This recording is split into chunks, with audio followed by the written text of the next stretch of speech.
Well, a good Wednesday to you, middle of the week, and St. Patrick's Day.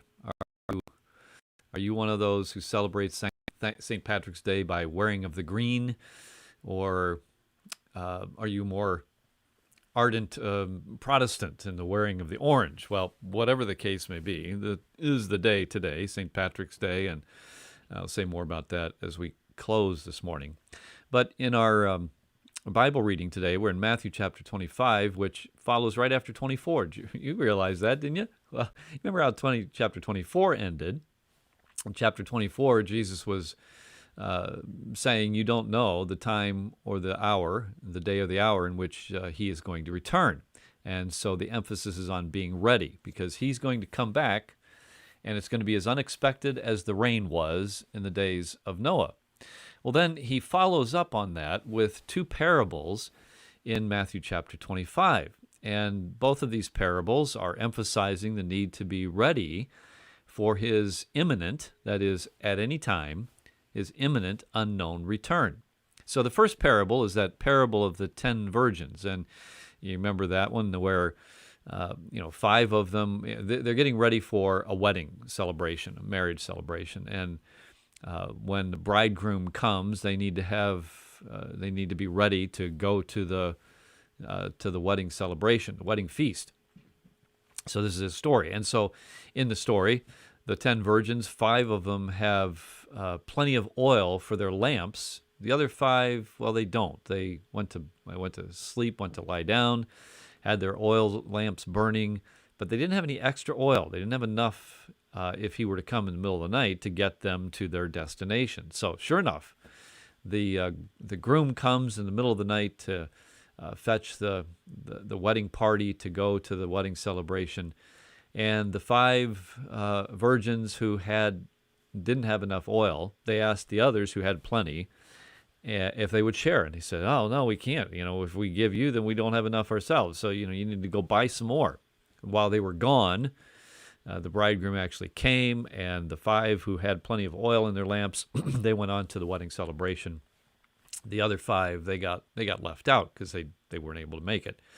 And so the point there is, be ready.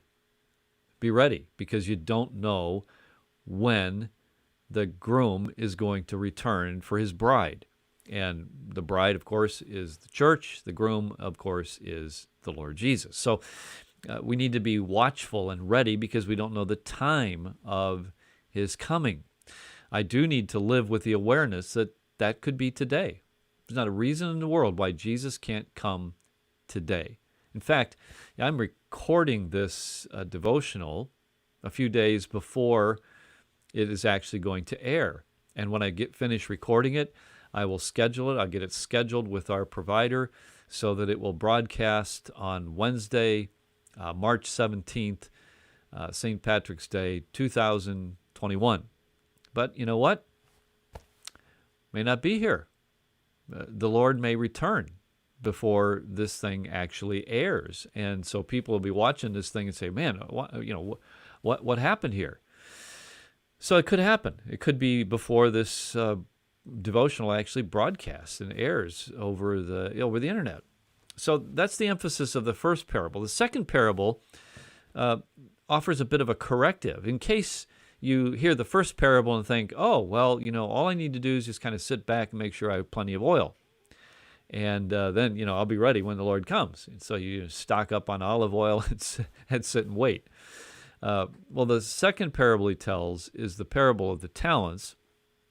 And that parable emphasizes the fact that, no, we're not waiting passively. We're not sitting on our hands passively waiting, looking to the eastern sky, waiting for the Lord to come. Watchfulness for the coming of the Lord involves being active.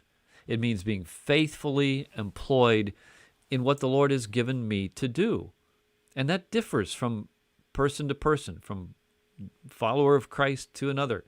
So some of you watching, your calling may be to be a housewife who's a homemaker, and you don't go out somewhere in the workplace and work. Your work is at home. And you may feel You may feel undervalued sometimes in that capacity. Don't feel that way. This is a wonderful privilege that God has given you to serve Him in that way. Just be faithful in the doing of it, and that faithfulness is part of your watchfulness for the Lord's coming.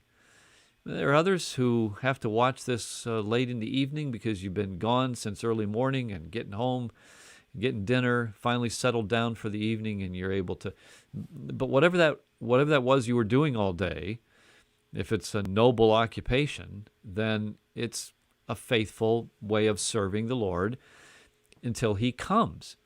So the emphasis of that parable is that we use the gifts that God has given to us in the faithful implementation of those gifts day after day after day. We don't sit on our hands passively waiting for God to do something to us. We are actively engaged, investing our gifts that God has given to make some kind of a difference, some kind of an impact for His glory. Again, that impact will vary from person to person. The point is not how great, quote unquote, the impact. The question is how faithfully we use our gifts and serve the one who's gifted us until He comes, whenever that may be. So let's be faithful in those gifts that God has given to us. All right. Well, I wanted to close today with what's been called St. Patrick's Prayer, and some might think, well, this is just some Catholic prayer. We shouldn't pray, but no, listen to it. Listen to it. I think it's very. I've heard this quoted by many godly people who love Christ, and for good reason. Because here's the prayer: May Christ be with me, Christ within me, Christ behind me, Christ before me, Christ beside me, Christ to win me, Christ to comfort and restore me, Christ beneath me, Christ above me, Christ in quiet, Christ in danger, Christ in hearts of all that love me, Christ in mouth of friend and stranger. So, may Christ be with you today. May you sense His presence as you walk with Him. Have a good day, and may God richly bless you today.